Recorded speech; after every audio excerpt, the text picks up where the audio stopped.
श्री स्वामी समर्थ. नमस्कार प्रेक्षकांनो, मी प्राध्यापक विशाल सर. तर बघा, 2 आठवड्यांच्या विश्रांतीनंतर नैऋत्य मान्सून पुन्हा सक्रिय झाला असून महाराष्ट्रातील अनेक भागात पावसाने दमदार हजेरी लावलेली आहे.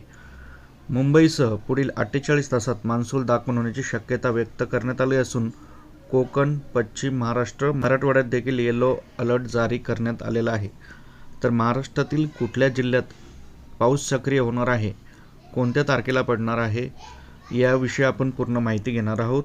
व्हिडिओच्या पुढे जाण्याआधी बघता 1 सेकंड लागतो, लाईक करा आणि चॅनलवर नवीन असाल तर नक्कीच चॅनलला सबस्क्राईब करा. आपण पूर्ण माहिती बघूयात. तर बघा, कोकणामध्ये सर्वप्रथम कोकणात हलका ते मध्यम स्वरूपाचा पाऊस असणार आहे. कोकण विभागातील पालघर, ठाणे, मुंबई, रायगड, रत्नागिरी, सिंधुदुर्ग या जिल्ह्यात हलका ते मध्यम स्वरूपाचा पाऊस सुरू झाला आहे. काही ठिकाणी जोरदार सरी कोसळण्याची शक्यता असून 40 ते 50 किलोमीटर प्रति तास वेगाने वारे वाहू शकतात, अशा प्रकारचा हवामान खात्याचा अंदाज आहे. त्यामुळे समुद्रकिनारी भागात राहणाऱ्या नागरिकांनी तसेच मच्छीमारांनी आवश्यक काळजी घेण्याची आणि खबरदारी घेण्याचे आश्वासन सरकारकडून करण्यात आलेले आहे. त्याचप्रमाणे पश्चिम महाराष्ट्रात विजांच्या कडकडाटासह सरी कोसळण्याची शक्यता आहे. पश्चिम महाराष्ट्रात पुणे, सातारा, सांगली, कोल्हापूर, सोलापूर या जिल्ह्यांमध्ये तुरळक ठिकाणी पाऊस पडत असून काही भागात विजांचा कडकडाट होऊ शकतो आणि पाऊस पडू शकतो. त्यामुळे पश्चिम महाराष्ट्रात देखील काळजी घेण्याची गरज आहे, अशा प्रकारची माहिती आपल्याला हवामान खात्याने दिलेली आहे.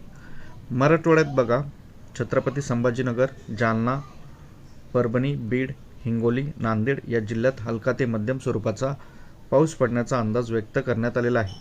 काही भागांमध्ये मेघगर्जनेसह पाऊस आणि वेगवान वाऱ्याची शक्यता आहे. नागरिकांना सतर्क राहण्याचा इशारा करण्यात आलेला आहे. त्याचप्रमाणे उत्तर महाराष्ट्र आणि विदर्भाचे काय हाल आहेत बघा. उत्तर महाराष्ट्रात हलक्या स्वरूपाचा पावसाची शक्यता आहे. त्याच्यामध्ये धुळे, नंदुरबार, जळगाव, नाशिक जिल्ह्यात ढगाळ वातावरण असणार आहे. 30 ते 40 किलोमीटर प्रतिवेगाने या ठिकाणी वारे वाहणार आहेत. त्याचप्रमाणे विदर्भात देखील अकोला, अमरावती, नागपूर, वर्धा, चंद्रपूर, गडचिरोली, गोंदिया या भागात ऑरेंज अलर्ट जारी केलेला आहे आणि या ठिकाणी अद्याप देखील उष्णतेचा प्रभाव कायम आहे.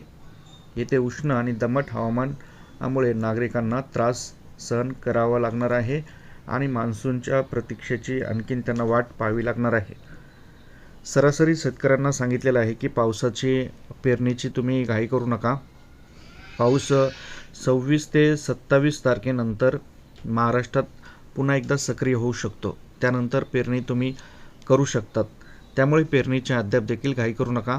महाराष्ट्रातील सर्व जिल्ह्यातील पावसांचा तुम्हाला अंदाज पाहण्यासाठी चॅनलशी कनेक्ट राहा आणि आपल्या जिल्ह्यात आज पाऊस झाला आहे की नाही, कमेंटमध्ये आपला अभिप्राय नक्की नोंदवा.